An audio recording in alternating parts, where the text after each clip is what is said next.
Stove on பண்ணி ஒரு fan வச்சுருக்கேன். இப்போ எண்ணெய் சேர்த்துக்கோங்க.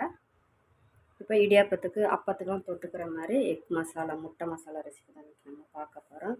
எண்ணெய் காஞ்சதும் 1 டீஸ்பூன் அளவுக்கு சோம்பு சேர்த்துக்கோங்க. அது கூட நீளாக்கில் கட் பண்ண வெங்காயத்தையும் சேர்த்துக்கோங்க. இது கூட காரத்துக்கு 2 மிளகாய். இப்போ வெங்காயத்துக்கு தேவையான அளவுக்கு உப்பு சேர்த்து கொஞ்சம் வதக்கி எடுத்துக்கோங்க. இது கூட 1 ஸ்பூன் அளவுக்கு இஞ்சி பூண்டு பேஸ்ட்டு போட்டு அதையும் சேர்த்து வதக்கிக்கோங்க.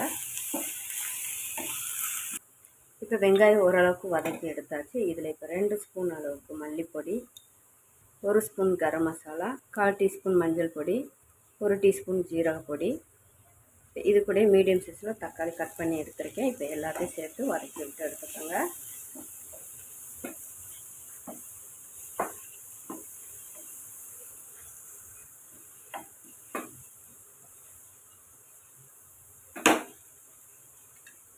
இது கூட கொஞ்சம் கருவேப்பிலை. இப்போ இதில் ஒரு 2 ஸ்பூன் அளவுக்கு தண்ணி ஊற்றி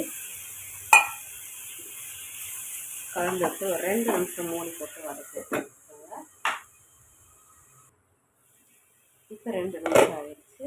நல்லா கொஞ்சம் மடையிருக்கு. இதை வதக்கி எடுத்துக்கலாம். இப்போ இது கூட நான் முட்டை வேக வச்சு எடுத்துருக்கேங்க. இப்போ இதையும் சேர்த்துக்கோங்க.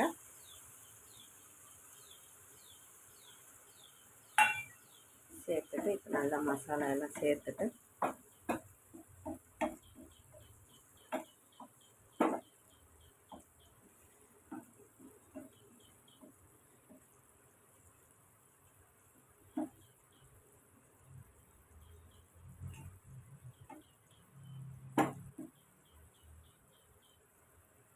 ரெண்டு நிமிஷம் மூடி வச்சு எடுத்துக்கோங்க. இப்போ 2 நிமிஷம் ஆகிடுச்சுங்க.